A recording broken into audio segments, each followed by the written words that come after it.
15 years I'd been hauling refrigerated freight between Chicago and the Twin Cities. Produce runs mostly, sometimes meat, the kind of work where you knew the route by heart, knew which rest stops had decent coffee, knew exactly how much you could push the rig before the fuel gauge started making you nervous. That was before the turbo blew outside Eau Claire. $3,000 to replace it. Maybe more, depending on what else the shop found once they cracked it open. I didn't have 3,000, didn't have 1,500. I was already 2 months behind on the truck payment, 1 month behind on insurance. And the repair bills from the last breakdown were still sitting in a stack on my passenger seat with red stamps that said final notice. Aurora and I had split 8 months back. Clean break, she called it. She got the house in Rockford. I got the Kenworth and the debt that came with it. Seemed fair at the time. Now I wasn't so sure. She'd tried to be nice about it. Said we just wanted different things. Said the road was my real marriage and she was tired of being the side piece. Couldn't argue with that. Didn't try. We signed the papers at a lawyer's office that smelled like burnt coffee and furniture polish. Shook hands in the parking lot, and that was it. I thought about her sometimes when I was sitting at truck stops at 2 a.m, watching other drivers climb into their cabs to sleep. Wondered if she thought about me. Probably not. The turbo going out had put me in a hole I couldn't dig out of. I'd been taking whatever loads I could find, running harder than I should have, skipping maintenance I knew better than to skip. Desperation makes you stupid. That's what my old man used to say. He drove 30 years without a single accident, retired with his rig paid off and a pension from the Teamsters. I was about to lose everything at 44. I was parked at the Loves in Superior, Wisconsin, when the message came through. 11:30 in the morning. Cold enough that the wind came off the lake and cut right through the cab, even with the engine idling. I had the heat on full blast and I was still wearing my thermal hoodie and knit cap. My phone buzzed. I looked down at it. Karen Parsons, First Bank of Illinois. I didn't want to open it. Knew what it'd say. Opened it anyway. Mr. Nichols, this is your final notice before repossession proceedings begin. If payment is not received by end of business Friday, January 12th, the bank will reclaim the vehicle per the terms of your loan agreement. Please contact our office immediately to discuss payment options. Karen Parsons, Recovery Department. Friday. Today was Tuesday. 3 days. I sat there looking at the screen until my hands started going numb. Not from the cold, just numb. The kind of numb that spreads up from your fingertips when your brain stops knowing what to do with your body. The Kenworth was all I had. Lose the truck, lose the income. Lose the income, lose everything else. I'd be 44 years old with no assets, no job, and a credit score that'd keep me from renting anything better than a weekly motel room. I should have felt something. Panic, maybe. Anger. Mostly, I just felt tired. I made myself move because Gary had told me to meet someone inside at noon. Gary Hall. Freight broker out of Minneapolis.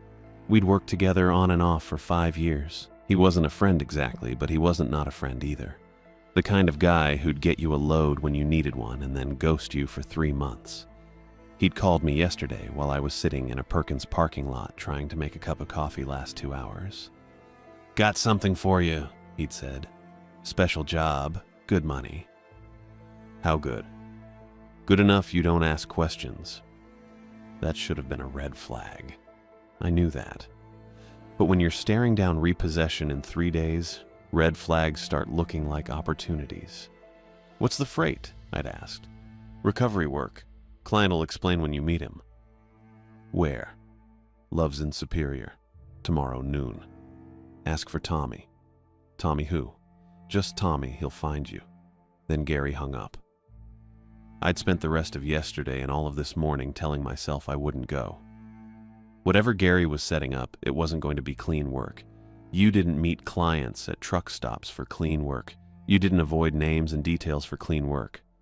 But I was out of options. So I pulled my cap down, zipped up my high-vis jacket, and walked across the lot toward the building.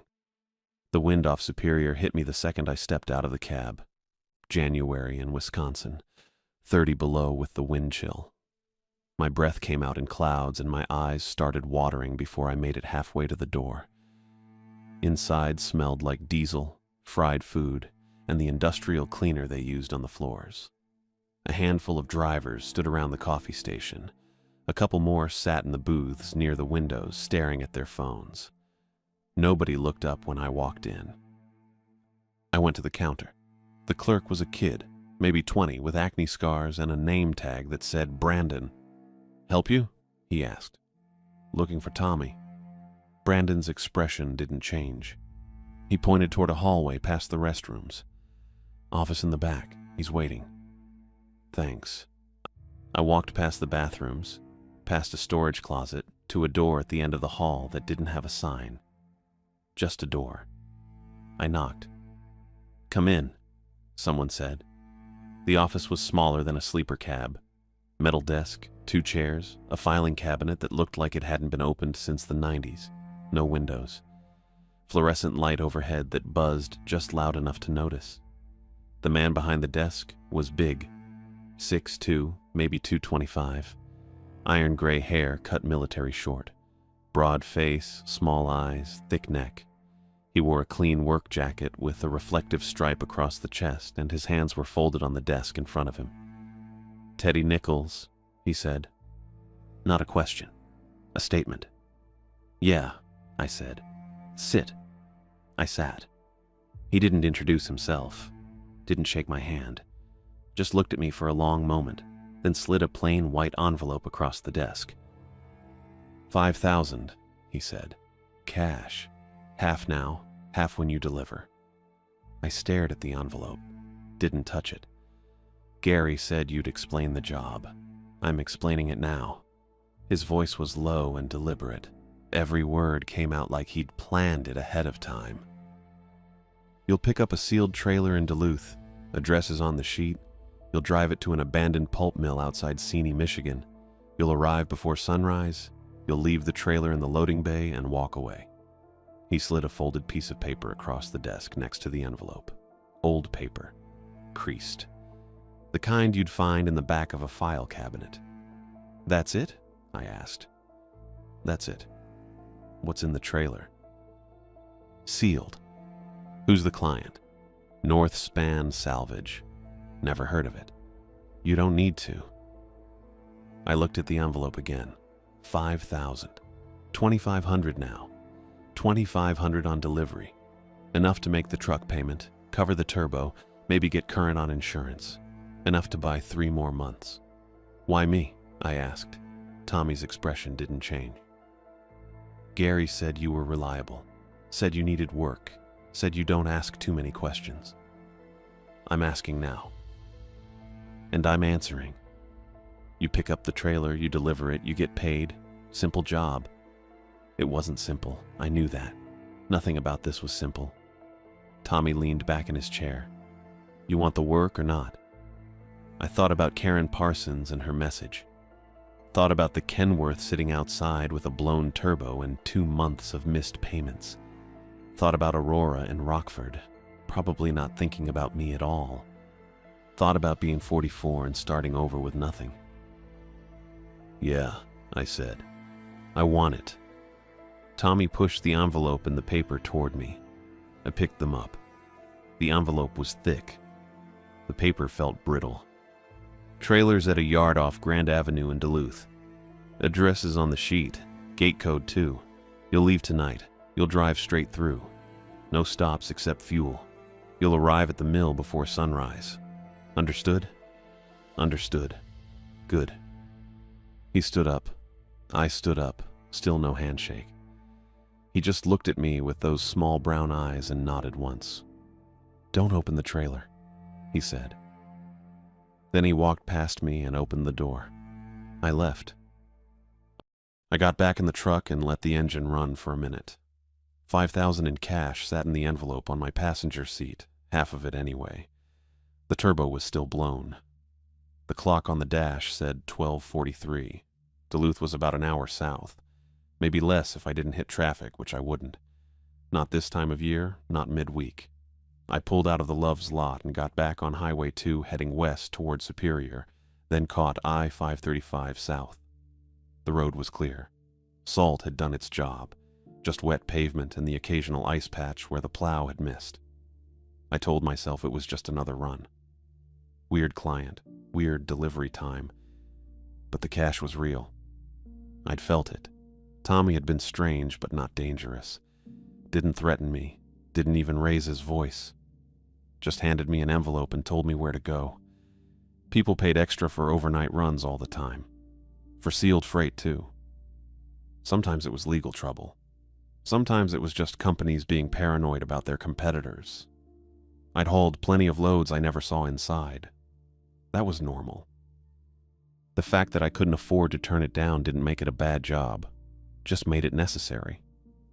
That was what I kept telling myself anyway. The highway curved south through the hills, past the casino and the freight yards on the edge of Superior. My headlights caught the guardrails and the reflective markers every 10th post. Wind pushed against the cab from the west. Not hard, just steady. I checked the fuel gauge. 3/4. Plenty to get to Duluth and back out again. The envelope sat there in the passenger seat. I didn't touch it. Didn't need to. I knew what was in it. I was passing the Thompson Hill rest area when the dash clock caught my eye. 8:12 p.m. I looked at it for a second. Tried to remember what time it had been a minute ago. 8:11 maybe. That made sense. Then I glanced down at the odometer to check mileage, and when I looked back up, the clock still said 8:12. I watched it.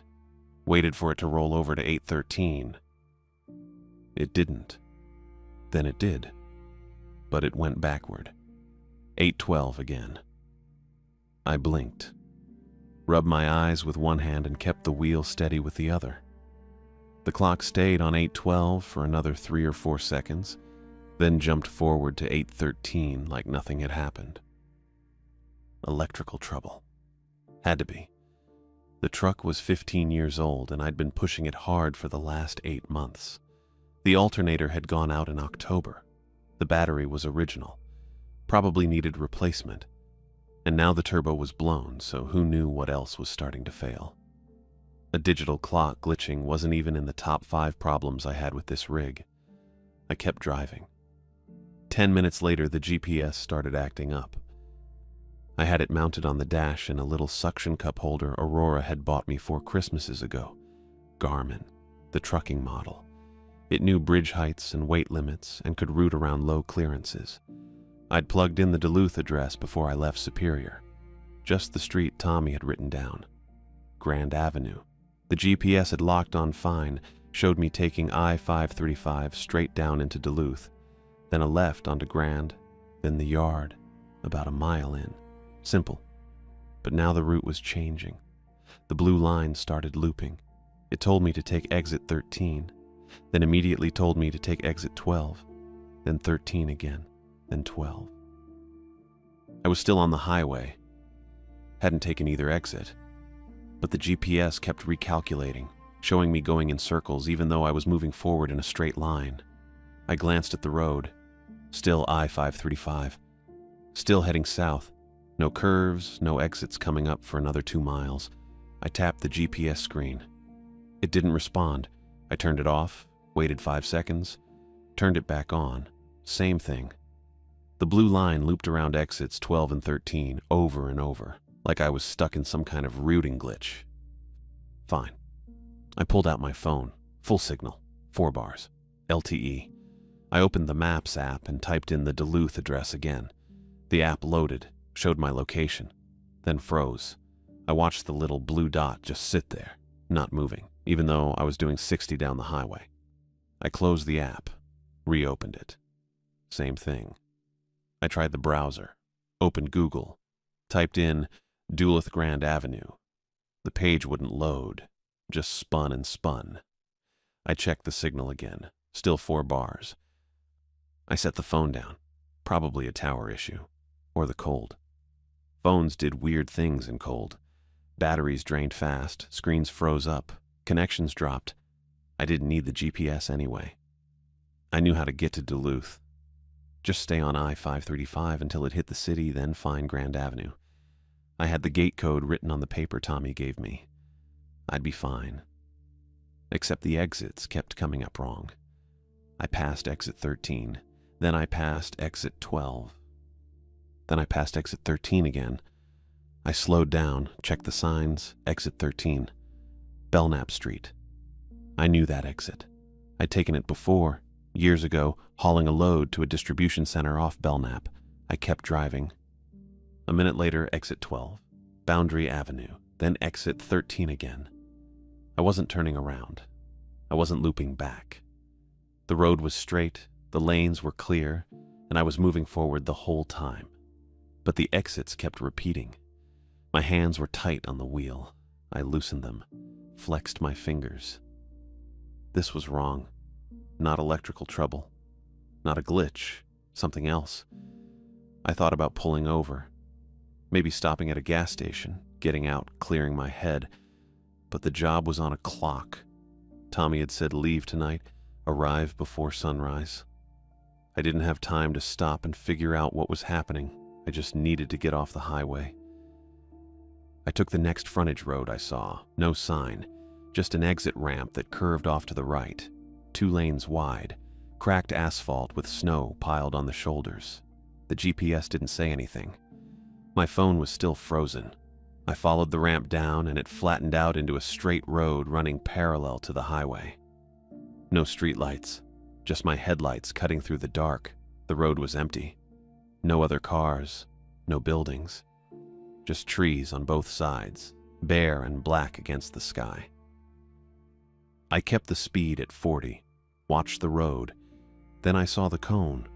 Orange, reflective stripe around the middle, sitting dead center in my lane about 100 feet ahead. I eased off the gas. The cone looked new, clean, not faded or cracked or covered in road salt.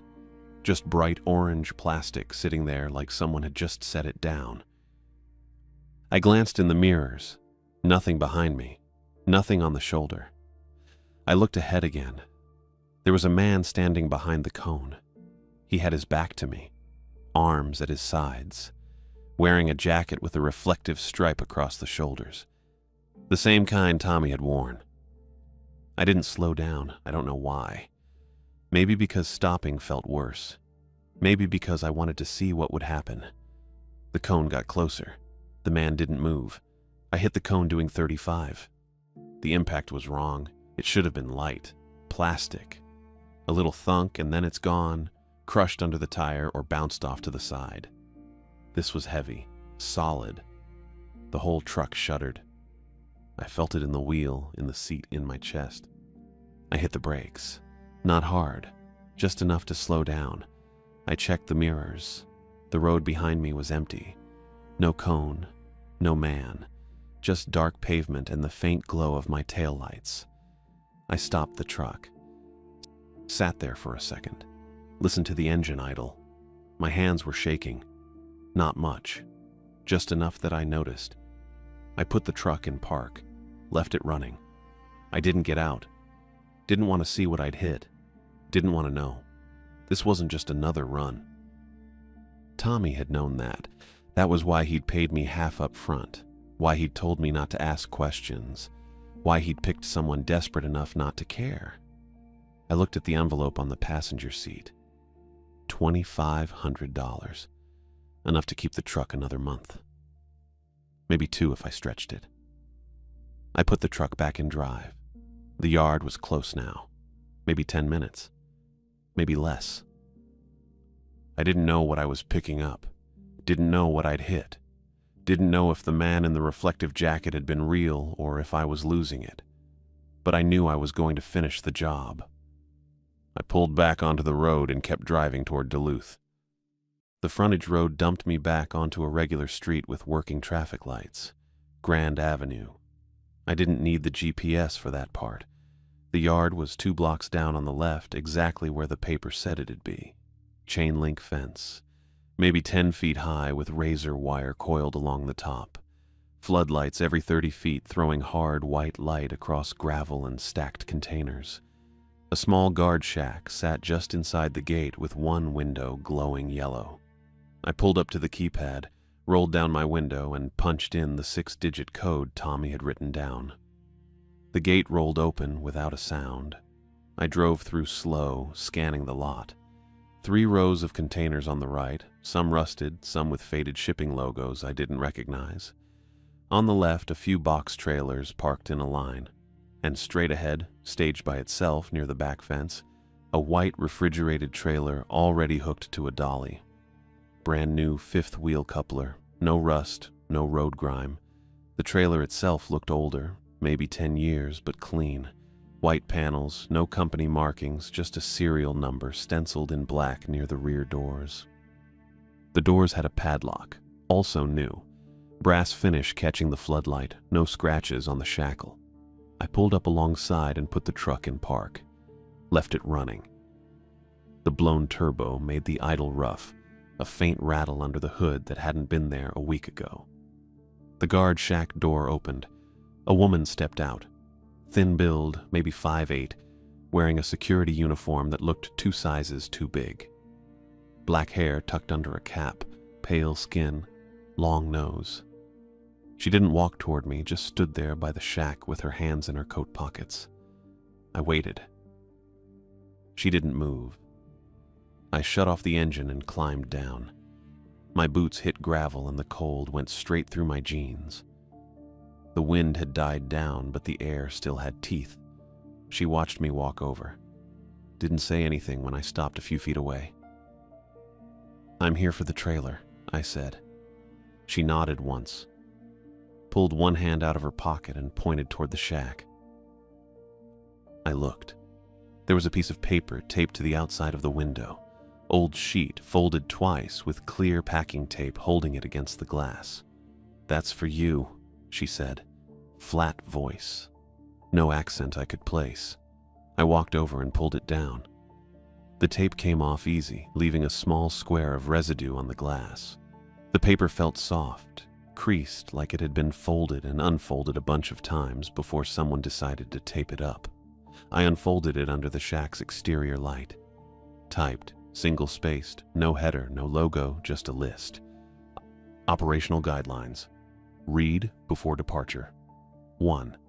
Do not open or inspect trailer contents under any circumstances. 2. If an orange cone appears in your lane, do not swerve. Maintain speed and proceed through the obstruction. 3. If knocking sounds occur from the trailer, tune radio to 90.7 FM immediately. Do not turn off the radio until knocking ceases. 4. Do not stop on M28 between Munising and Seney for any reason, including road obstructions, vehicle trouble, or emergency signals. 5. Upon arrival at the Seney Mill Gate, shut off engine and remain in the cab.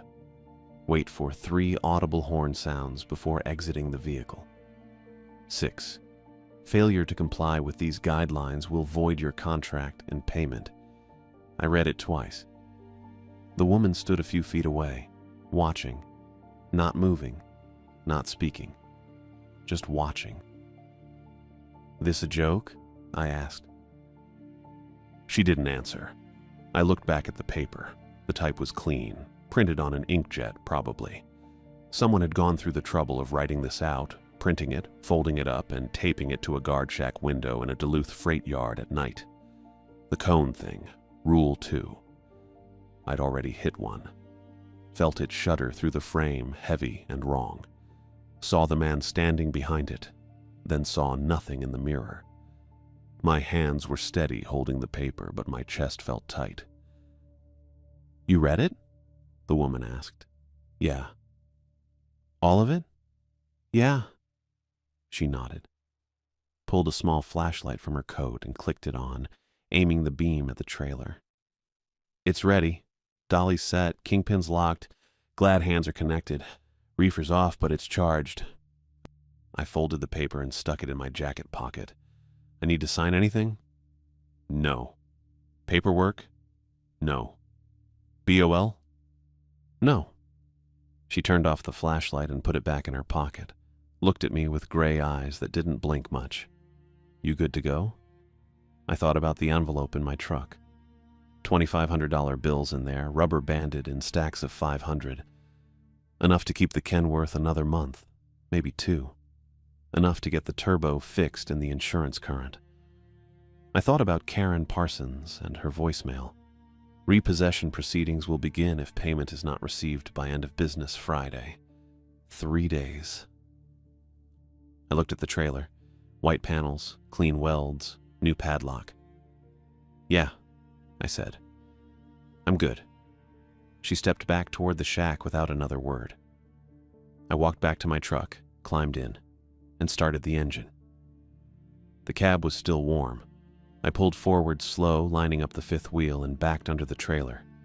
Felt the kingpin lock in. I set the parking brake, climbed back out, and checked the connection by hand. Solid. Hooked up the glad hands for the airlines, tested the trailer brakes. Everything held. The reefer unit was silent. I checked the fuel, 3/4 full. Temperature gauge read 38 degrees inside the box. I didn't try the doors. The woman was back inside the shack now, visible through the yellow window. She was looking down at something, maybe a clipboard, maybe a phone. I got back in the cab, released the brakes, and rolled toward the gate. It was already open. I drove through and heard it slide shut behind me. Grand Avenue was empty. I turned right, heading east, and merged onto I-35 North within 2 minutes. The highway was clear. No other trucks, just a few cars spaced out in the right lane doing 60. I tried to write the rules off as intimidation, scare tactics, someone's idea of keeping drivers compliant, making sure they didn't get curious about the cargo or decide to detour somewhere unauthorized.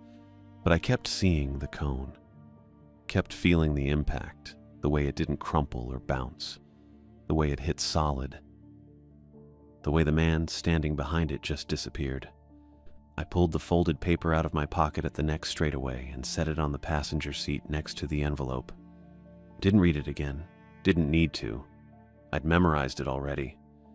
The reefer kicked on about 20 minutes later. Low hum, steady and mechanical. I checked the mirror. White trailer, running lights on, no steam from the vents. Temperature holding. Snow started around Duluth's northern edge. Not heavy, just a light drift coming down in the headlights. The road was clear, but the shoulders had that packed-down look from plows running earlier. I passed the exit for 2 harbors and kept going. The fuel gauge read just under 3/4. I'd need to stop once, maybe twice depending on how the turbo held up.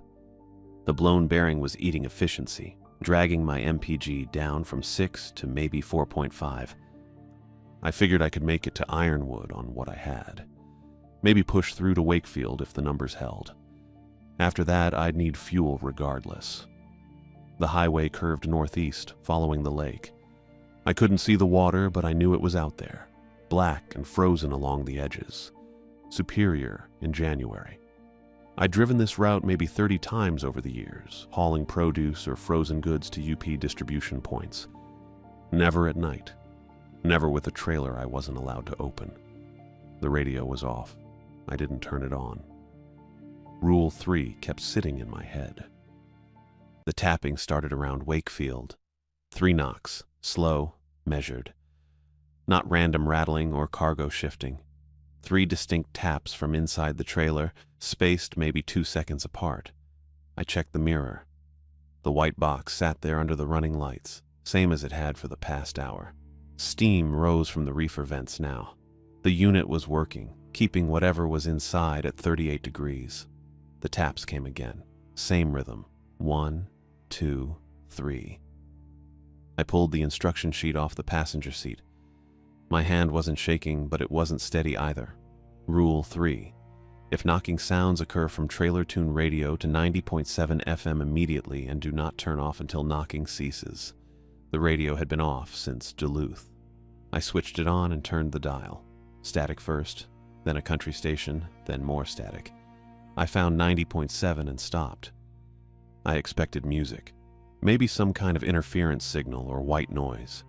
What I got was a woman's voice, calm and even, reading numbers. 7, 7392481. No explanation, no station ID, just numbers in groups of 7. Read at the same steady pace. The woman's voice had no accent I could place. She sounded young, maybe 30. She didn't pause between number groups, just kept going. 6521937. The tapping stopped. I kept my eyes on the road and my right hand on the wheel. The highway curved northeast through forest on both sides. No other vehicles in sight. The woman kept reading. 4836215. Then I heard the reefer unit change pitch. The hum I'd been listening to for the past hour dropped lower, strained, uneven, not dying exactly, just working harder than it should have been. The temperature gauge still read 38 when I checked the monitor on the dash. Some of the newer refrigerated trailers had those, sent telemetry straight to the cab. This one did. I turned my attention back to the road and left the radio alone. The woman kept reading numbers.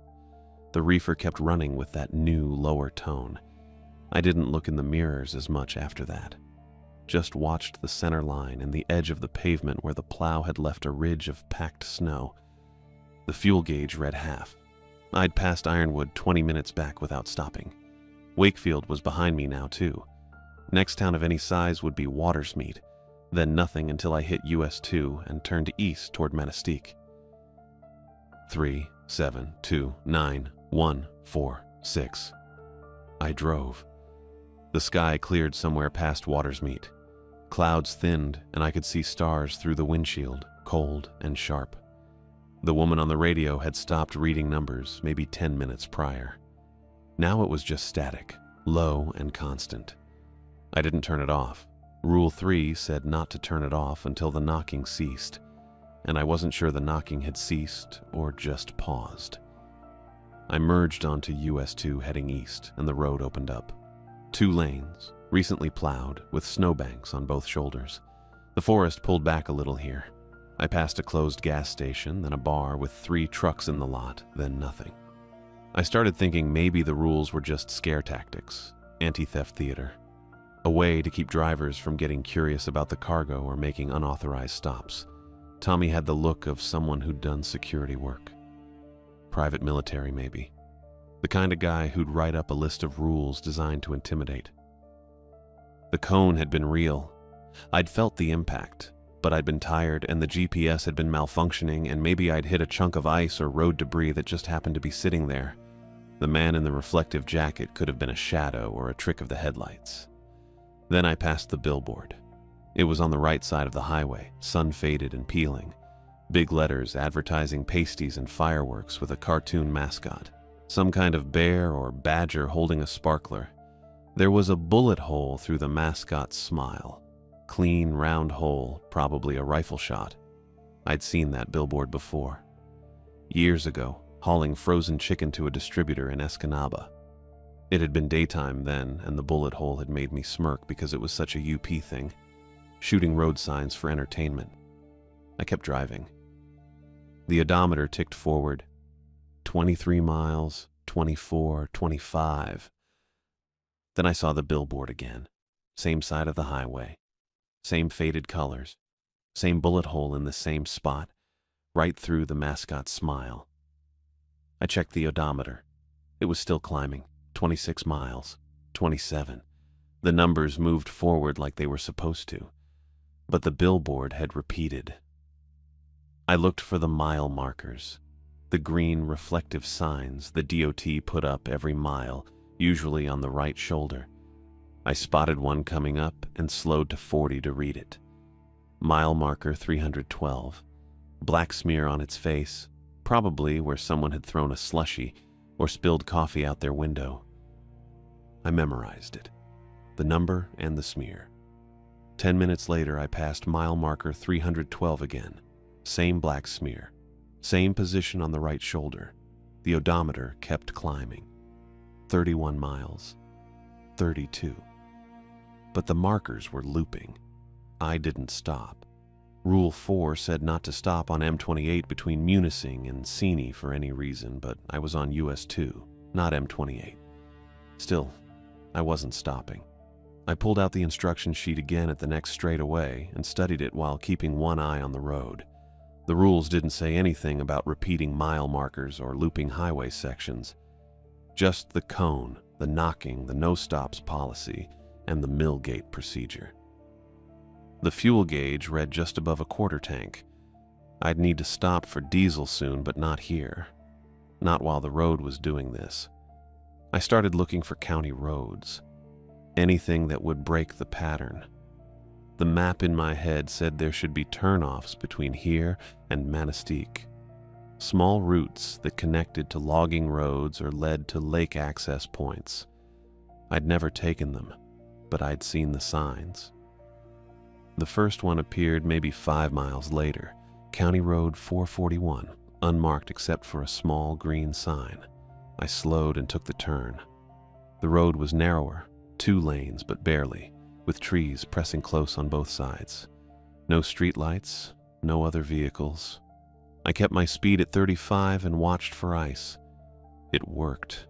I think it worked. The road ran straight for 2 miles, then curved south, then east again. I didn't see any repeating landmarks. No billboards, no mile markers. Just trees and snowbanks and the occasional driveway leading to a cabin I couldn't see. I started building a route in my head.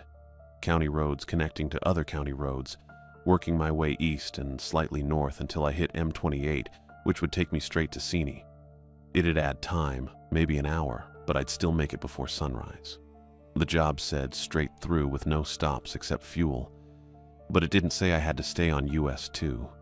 The road curved left, then right. I followed it, checking the mirrors every 10 seconds.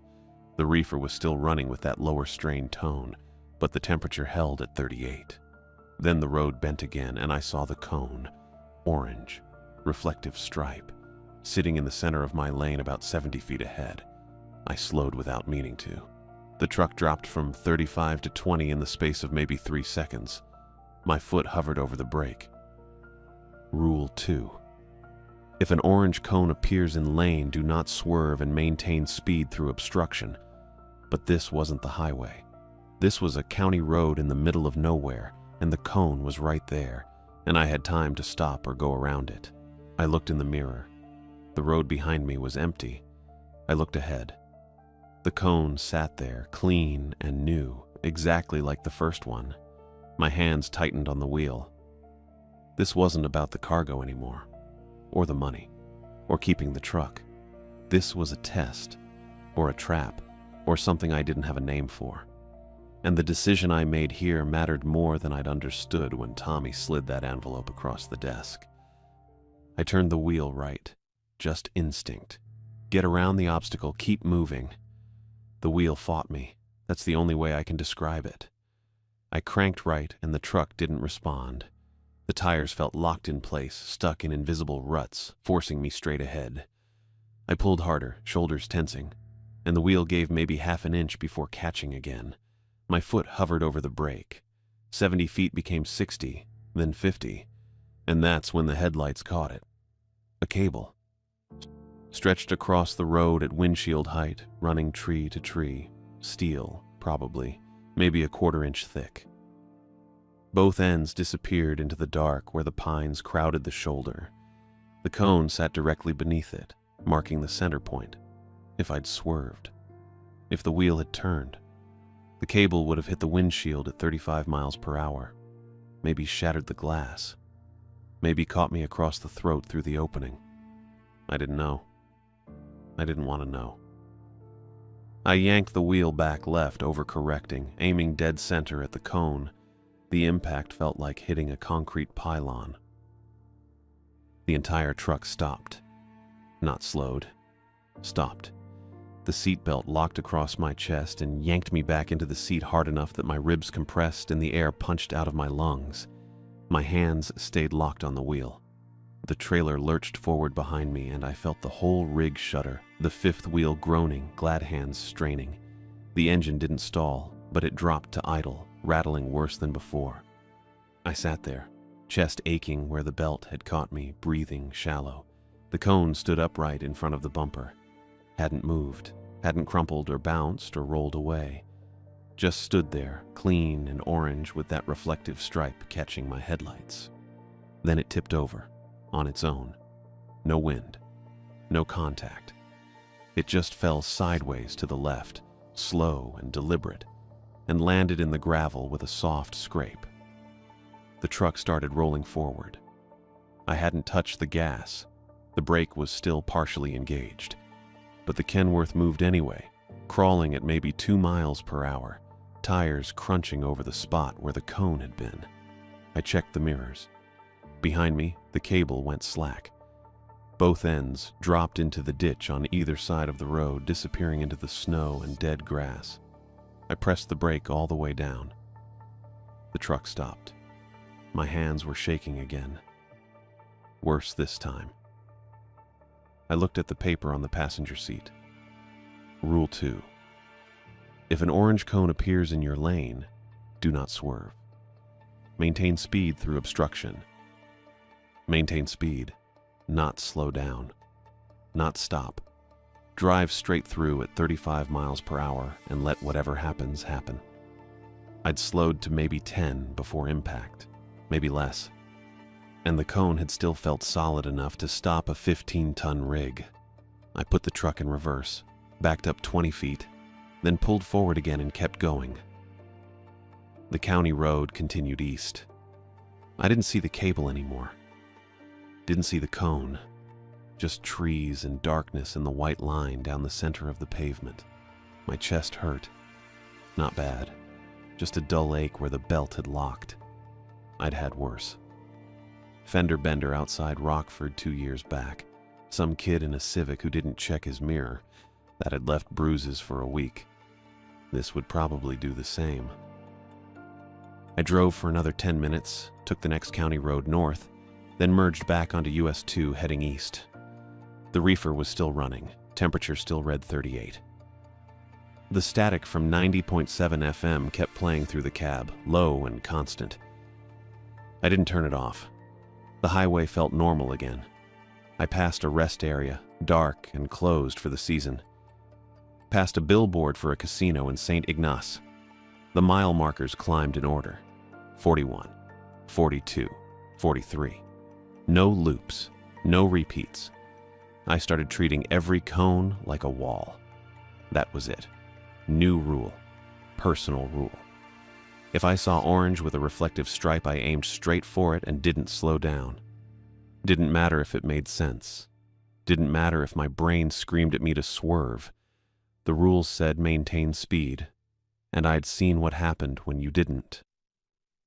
Past Newberry, my phone buzzed. I glanced down. The screen showed 2 bars of signal, LTE. A missed call notification from a number I didn't recognize, time-stamped 40 minutes ago. The Maps app icon sat in the corner, functional. I picked it up, unlocked it, opened Maps. The blue dot appeared immediately, tracking my position on US 2 heading east towards Seney. No freezing, no glitches. It moved smoothly as I drove, the route updating in real time. I checked the GPS mounted on the dash. It showed the same thing, 53 miles to destination. Estimated arrival in 1 hour and 12 minutes. The dashboard clock read 3:47 a.m. I watched it for 30 seconds.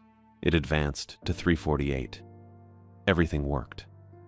I wanted to believe it was over, that whatever had happened between Superior and here had burned itself out, and now I was just a guy hauling a refrigerated trailer across Michigan in the middle of the night. Normal job. Normal route. The rules were just scare tactics.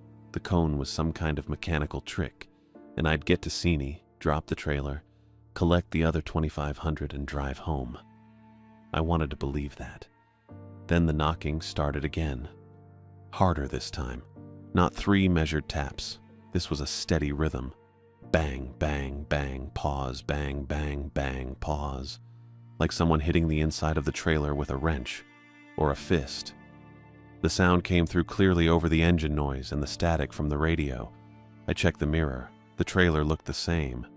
White panels, running lights on, no movement. Bang, bang, bang. I reached for the radio and turned the dial back to 90.7 FM. It was already there. The static cut out. Silence. No woman reading numbers, no white noise. Just dead air, the kind you get when a station's transmitter goes offline. I kept my eyes on the road. The highway stretched straight ahead, empty. No other vehicles, no lights except my own. Then a voice came through the speakers, male, older, calm. "You're doing fine, Teddy." I didn't touch the radio, didn't move. My foot stayed steady on the gas. "You've followed the rules," the voice continued. "That's good. That's why we chose you." The knocking stopped. "Northspan Salvage doesn't recover equipment," the voice said. "We recover what remains after people disappear. What's left behind. What doesn't fit anywhere else." I glanced at the radio. The frequency still showed 90.7.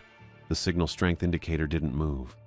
"The trailer you're hauling contains recovered property from 6 separate incidents across Minnesota and Wisconsin. None of it wants to stay sealed. That's why we need drivers who'll follow instructions." My hands tightened on the wheel. "You were selected because you're desperate. Because you need the money. Because when Gary called, you didn't ask what the job was, you just asked when." The highway curved slightly left. I followed it. "The rules aren't safety tips, Teddy, they're delivery instructions. If you'd swerved around that cone, the cable would have done its job. If you'd ignored the knocking, what's inside would have gotten out. If you stop on M28, you won't reach Seney." The voice paused. "You've got 40 miles left. Stay en route. Follow the rules. You'll get your money." The frequency went to static again. I drove. The rules weren't safety tips. They were delivery instructions. That made sense now. All of it. The cone that felt solid. The cable stretched at neck height. The woman reading numbers that stopped the knocking. None of it was random. None of it was intimidation. It was procedure. And I'd been chosen because I was desperate enough not to refuse. Because Karen Parsons had left that voicemail. Because my turbo was blown and my truck payment was 2 months overdue and I had 3 days before repossession. Tommy knew that. Gary knew that. They'd picked me the same way you'd pick a tool. Right size, right job. Desperate enough not to ask questions. I looked at the envelope on the passenger seat. $2,500 bills. Enough to keep the Kenworth 1 more month. Maybe 2. The dash clock read 4:03 a.m. Seney was 37 miles ahead. I kept driving. M28 curved northeast through thick pines with shoulders barely wide enough for a breakdown. The road was empty except for me. No taillights ahead, no headlights behind. Just dark trees and the white line disappearing under my bumper. I figured I had maybe 20 miles left, maybe less. That's when I saw the flashers. Red and amber strobing through the trees ahead, lighting up the pines in bursts. I slowed from 60 to 50, then 40.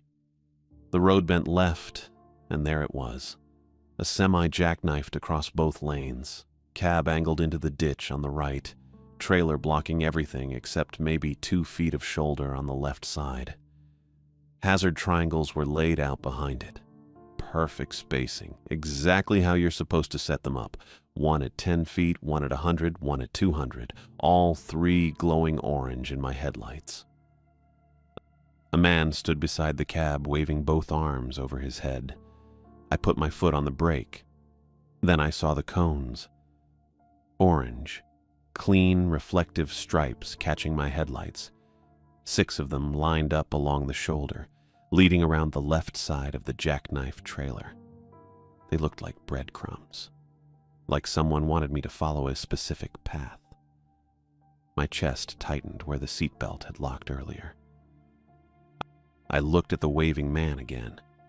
He didn't stop. Just kept waving, arms going up and down in the same rhythm. No variation, no pause. Not even to see if I was slowing down. Rule 4 came back. Do not stop on M28 between Munising and Seney for any reason. I checked the gap on the left, maybe 3 feet between the jackknife trailer and the trees. Tight, real tight for a rig pulling a 40-foot box. but possible. The man kept waving. I pressed the gas and aimed for the gap. The passenger mirror clipped a pine branch and snapped it off with a crack I heard through the glass. The trailer's left side scraped against the jackknifed rig, metal on metal, a high grinding screech that went on for maybe 4 seconds. My hands locked on the wheel. The Kenworth lurched right, then straightened. The reefer rocked behind me, but the glad hands held. I cleared the wreck and checked my mirrors. The waving man was still waving. Same motion, same speed. He didn't turn to watch me go. Didn't stop, just kept his arms moving up and down in the empty road. The jackknifed cab sat packed with snow. Not fresh snow, old snow, layered and settled like it had been sitting there for weeks, maybe longer. The windshield was white. The hood was white. Snow had drifted up against the passenger door and halfway up the window. Nobody had been in that cab for a long time. I drove faster. The hazard triangles disappeared behind me. The flashers faded. The road straightened out and the trees thinned slightly, and I kept the gas down, doing 70 in a 60 zone with a blown turbo and a reefer full of something I didn't want to think about. The static from 90.7 FM kept playing through the cab. I didn't turn it off. I hit Sini at 4:41 in the morning. The town was dark. No streetlights, no gas stations, nothing open. Just a few houses set back from the road and a blinking yellow light at the only intersection. The mill was 2 miles past town on the left. I'd passed it years ago on a daytime run and remembered the chain link fence and the collapsed smokestack, but I'd never stopped. Never had a reason to. The outer gate was open. I slowed and turned in, tires crunching over gravel and frozen mud. The fence ran along both sides of the access road, 10 feet high with razor wire coiled along the top. Floodlights were mounted every 30 feet, but only half of them worked. The ones that did cast long shadows across the yard. The road led straight for maybe 200 feet, then split. Left toward the main buildings, concrete shells with broken windows and missing roof panels. Right toward a loading area with rusted truck bays and a small gatehouse. I went right. The inner gate was closed. It was newer than the outer fence, maybe 8 feet tall with a keypad mounted on a steel post and a camera housing pointed down at the driver's window. I stopped 20 feet back and put the truck in park. Rule 5. At Sini Mill Gate, shut off engine, remain in cab, and wait for 3 horn sounds before exiting. I shut off the engine. The Kenworth ticked and settled. The reefer kept running behind me, that same strained hum it had been making since the knocking started. The static from 90.7 FM cut out when the ignition died. I sat there. The gatehouse was dark. No lights inside, no movement. The loading bays beyond the gate were empty. Just concrete pads with rusted dock plates and a few pallets rotting in the corners. I checked the clock on the dash out of habit, but it was dead without the engine running. 30 seconds passed. Maybe a minute. Then the horn sounded. One long blast, deep and flat, coming from somewhere past the gate. Not a truck horn, something bigger. It echoed off the concrete buildings and faded into the trees. I waited. The second horn came maybe 10 seconds later. Same tone, same length. I counted to 15 in my head. My hand was already on the door handle. The third horn sounded. But it didn't come from the loading bay. It came from inside the trailer. I sat there with my hand frozen on the handle. The horn blast had been muffled but clear, same deep tone as the first two. It had come from directly behind me, through the cab wall, from inside the sealed reefer box I'd been hauling for the last 6 hours. I looked at the envelope on the passenger seat. $2,500 bills, half payment. The other half was supposed to come after delivery. I thought about Karen Parsons and her voicemail. 3 days to pay or lose the truck.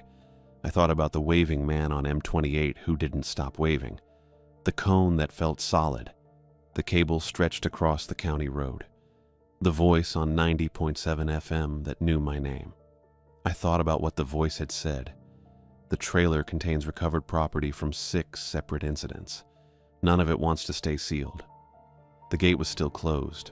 The loading bay was still dark. I turned the key and started the engine. The reefer kicked back on behind me. I put the Kenworth in reverse and backed up 30 feet, then swung wide to turn around in the access road. The trailer followed, tires crunching over gravel. I didn't go through the gate. I stopped near the outer fence, put the truck in park again, and shut it off. Then I grabbed the tire iron from behind the seat and the emergency road flare kit from the storage compartment under the bunk. The kit had 6 flares. I took 2. The air outside was cold enough to hurt. Maybe 10 below, maybe worse. My breath came out in clouds that hung in the floodlight glow. I walked back to the trailer with the tire iron in one hand and both flares in the other. My boots crunched loud on the gravel. The reefer unit was running full blast, louder than it should have been, and the temperature gauge on the side panel still read 38 degrees. The brass padlock was still locked. The serial number was still stenciled in black near the doors. I didn't have a key, didn't want one. I knelt down and looked at the rubber seal running along the bottom edge of the doors. It was thick, industrial grade, designed to keep cold in and moisture out. I twisted the cap off the first flare and struck it. Red flame hissed to life, bright enough to make me squint. The heat hit my face immediately. I held it close to the seal and pushed the burning end into the rubber. It resisted for maybe 2 seconds, then the flame started melting through. Smoke curled up, thick and black and chemical. I kept pushing. The flare sank deeper, burning a hole the size of a quarter through the seal and into the gap between the doors. Something moved inside the trailer. Not a knock, not a thump, a scrape, long and deliberate, like something heavy being dragged across the floor from the front of the box toward the back. I shoved the flare in as far as it would go and left it there, wedged into the seal. Then I ran back to the cab, climbed in, and started the engine. The reefer screamed. Not the motor. Something else. A high metallic shriek that didn't sound mechanical. Didn't sound like anything I'd heard before. It went on for maybe 3 seconds, then cut off completely. The temperature gauge dropped from 38 to 0 in the time it took me to look at it. I put the truck in gear and felt the trailer shift behind me. Not the weight of the load settling. Something else. A ripple. A lurch. Like the contents had just caught fire. Smoke started pouring out of the seal where I'd shoved the flare. Thick. Greasy. Dark gray, almost black, rolling along the seams of the doors and curling up toward the roof. The smell hit me through the closed cab windows. Burning plastic and something worse underneath. Something organic. The flames came next.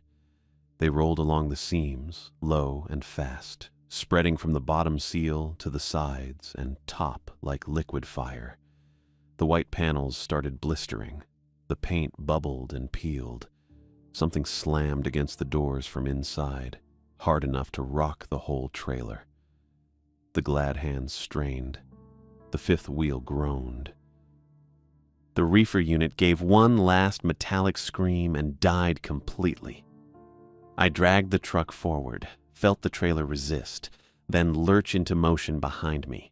The tires bit into gravel, and I pulled it toward the outer gate, picking up speed, doing maybe 15 miles per hour when the trailer's left side clipped the gate post and tore a 3-foot section of chain link loose. The fence links screamed and snapped. I kept going. The outer fence was wider. I angled the trailer through, felt it scrape along the right side, kept the gas down. Metal screamed. Something in the trailer slammed against the doors again, harder this time, and I heard the padlock rattle but hold. I cleared the gate and pulled out onto the access road, then swung the truck left and stopped. The trailer sat at an angle across both lanes, blocking the right lane completely and halfway into the left. Flames crawled across the roof now, spreading fast, and smoke poured out of every seam. I unhooked the glad hands and pulled the fifth wheel release. The trailer dropped onto its landing gear with a heavy thud. I pulled forward, felt the Kenworth go light without the weight behind it, and drove. In the mirror, I watched the fire grow. The flames rose higher, orange and red against the black sky, and the smoke column twisted up into the pines. The trailer doors buckled. One of them blew open. Not all the way, just halfway, enough to see inside. Dark shapes spilled out into the snow. They didn't walk, didn't run. They collapsed, fell forward and hit the ground and twitched without coordination, limbs jerking in wrong directions like something trying to remember how a body works. There were maybe 4 of them, maybe 5, hard to tell in the firelight and smoke. They didn't get up, didn't follow. I kept driving. The road stopped looping. I don't know when exactly. Somewhere between Seney and Newberry, the mile markers started climbing in order and stayed that way. My phone showed 4 bars and LTE. The GPS worked. The dashboard clock read 5:32 a.m. and advanced normally. The highway was just a highway again. I hit the Loves in Superior a little after sunrise. The lot was half full. A few trucks idling near the fuel islands, a couple cars parked by the building. Everything looked normal, ordinary. I parked in the back row and sat there for maybe 10 minutes, watching the sky turn pink over the lake. Then I took the envelope from the passenger seat, counted out enough to cover my overdue insurance, and walked inside to use the phone. The dispatcher's name was Aidan Griffith. I'd worked with him before, maybe 3 years back on a Minnesota run. He answered on the second ring. "Yeah, this is Aidan." "It's Teddy Nichols. I need you to connect me to Michigan authorities." He paused. "What kind of authorities?" "State police, maybe county sheriff, whoever handles Seney." "What happened?" "There's a trailer on fire outside an old pulp mill off M28. You're going to want to send someone."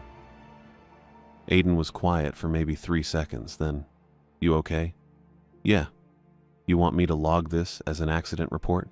"No. Log it as a tip. Anonymous if you can." "Can't do anonymous if you're calling from a logged line, Teddy." "Then just log it. I'll give you the details." I told him about the mill location, told him about Northspan Salvage, gave him Gary Hall's name and number, told him about the trailer rules, all 6 of them, word for word. Aidan didn't interrupt. When I finished, he said, "You got proof of any of this?" "No." "You got the rules sheet?" I looked down at the folded paper in my hand. "No." "Okay, I'll pass it along. Might take a few hours." "That's fine." "Teddy?" "Yeah." "You sure you're okay?" "Yeah," I said. "I'm good." 2 days later, I heard about the fire. It made the local news out of Marquette. Chemical fire, cause unknown, investigators couldn't explain the residue or the smell. No casualties reported, no injuries. The mill property was abandoned, no owner on record. Gary Hall vanished the same morning. His apartment in Duluth was empty. His phone went straight to voicemail. The freight company he'd brokered through said he hadn't checked in since Monday. Nobody ever found him. I kept the truck, paid the turbo repair with what was left of the Northspan cash. Got current on insurance, made my payment to First Bank of Illinois with 2 days to spare. Karen Parsons called the following week to confirm receipt. She didn't mention repossession again. I've been running steady since then, mostly regional stuff. Chicago to Minneapolis, Milwaukee to Fargo, regular freight, produce, frozen goods, dry cargo. Nothing I can't open. Nothing I can't verify. My chest still hurts sometimes where the seatbelt locked, mostly when the weather changes or I sleep wrong. Just a dull ache, nothing serious. I don't take high-paying mystery jobs anymore. Don't answer calls from brokers I don't know. If someone mentions Northspan Salvage, I hang up. And I don't drive M28 at night. Not ever again.